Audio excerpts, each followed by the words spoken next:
Hey, it's Narreau here with Realty One Group Empire, and in this video, I want to show you how just a 1% rise in interest rates can affect how much home you're able to afford. Let's go.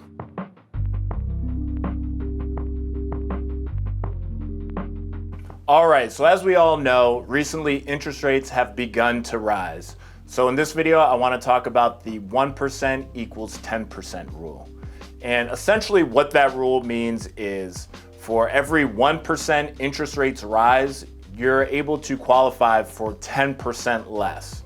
So let me explain. As we see here, I got my laptop and right now I'm on FreddieMac.com. So as you can see on the chart, we've had interest rates continually drop all the way until the week ending on January 7th. So let's say, for example, that on the week ending January 7th, you qualified for a $300,000 mortgage with as you can see here, a 2.65% interest rate. As of today, interest rates are at 3.09%. So just to keep with the 1% rule, let's say that interest rates today are at 3.65%. So essentially, if you qualified for a $300,000 mortgage on January 7th, and today interest rates have gone up 1%, now you're qualified to purchase a home that is $270,000. So essentially, you have lost $30,000 of home buying power. Now, that's a big difference. In some cases, that could put you in a completely different neighborhood, even some towns, depending on where you live. So keep that in mind as interest rates begin to rise. Actually, they've already started to rise. So as interest rates rise, your buying power decreases. Now, the same thing with this rule applies on a national level generally. So let's say that, just to keep it simple, that interest rates have risen 1%. They've risen about 0.5% so far, but let's just round it up to 1. So let's say the average price for a home is, $300,000 in your market. Well, now we should see homes drop to about the $270,000 level. So there's some factors that I want to talk about in this video about that. Just because interest rates are rising, we have some, factors out there that I really don't know if this 10% rule is going to, apply as quickly as we are seeing interest rates rise.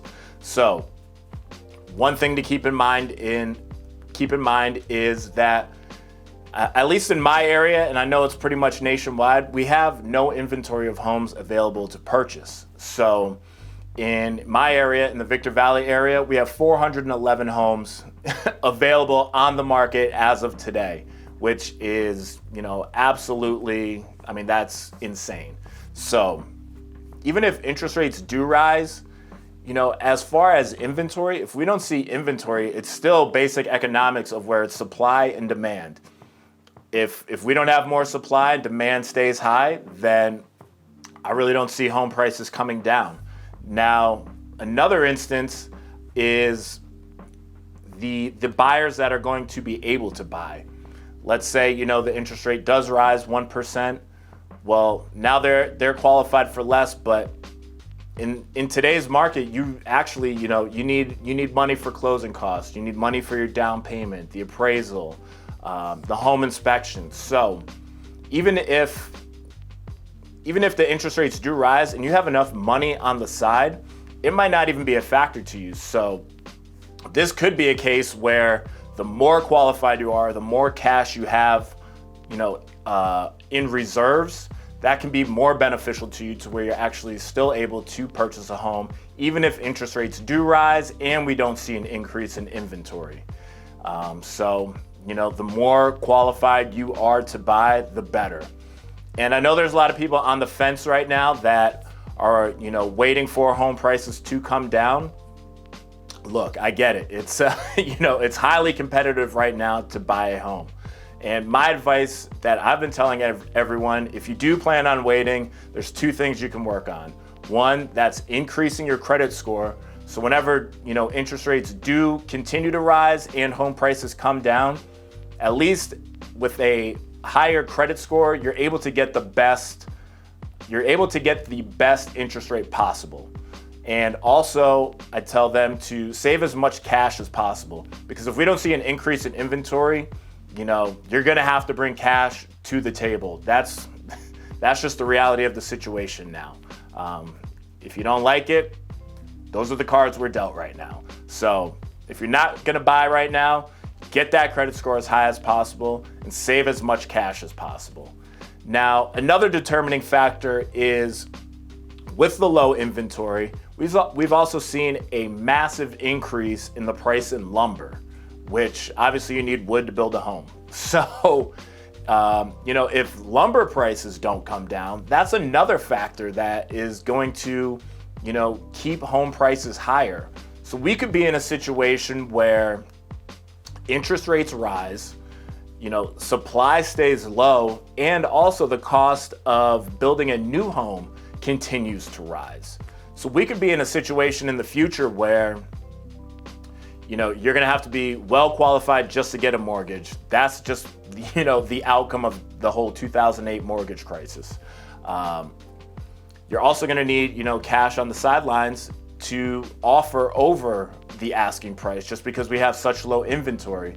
And then if you plan on buying a new home, the builders of that home are gonna have to take on the cost of, the lumber, all the materials needed to build a home. Well, that's just gonna fall down onto the buyer. So we could see a situation where not really a market crash, but a situation in where you're gonna have to be extremely well qualified to purchase a home. You're gonna have to have money on the sidelines or in reserves. And, it's just a situation where you're gonna need to be, you're gonna have to have money, and you're gonna have to be extremely well qualified to purchase a home in the future. And that could be the reality that we're looking at. Obviously, the government is trying to do everything to, stop an economic collapse. A lot of people think there is going to be a housing market crash. I don't see that happening. Just based on those facts alone, we have record low inventory.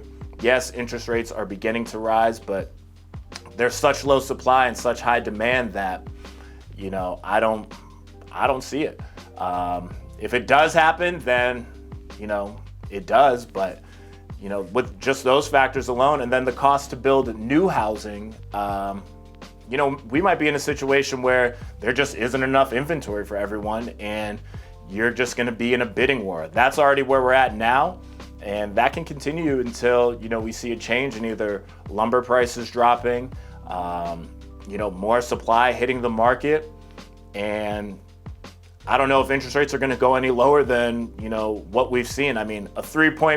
A 3% interest rate is still a phenomenal interest rate. Obviously, 2.65 is better, but, like I was saying before, they can only go so low before they have to come up. So, I think that's the reality of the situation that we're in.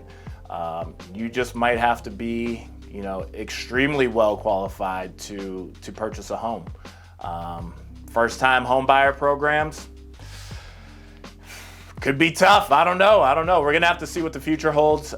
Those are my thoughts on the situation. So I wanted to provide you with that information. So since we are seeing a rise in interest rates, this way you can find out, or at least have, an idea of what you would be able to qualify for if you've already been talking with a mortgage, lender or mortgage professional. If we see them rise, just plan on, having a 10% decrease in the amount you're able to purchase. And then on the other hand, like I said, with the lumber and low inventory, interest rates could continue to rise, and we could see it to where, home prices rise too, which would be, a rare occurrence, but in this market, it could happen. So keep that in mind moving forward. As soon as I get data, I'll provide it to you to, keep you up to date on what is going on with the real estate market. Those are my thoughts on the market. So if you have any questions, leave them in the comments. If you like this information, hit the like button, hit the subscribe button. And as always, my name's Adam Narreau, and I'll see you in the next one.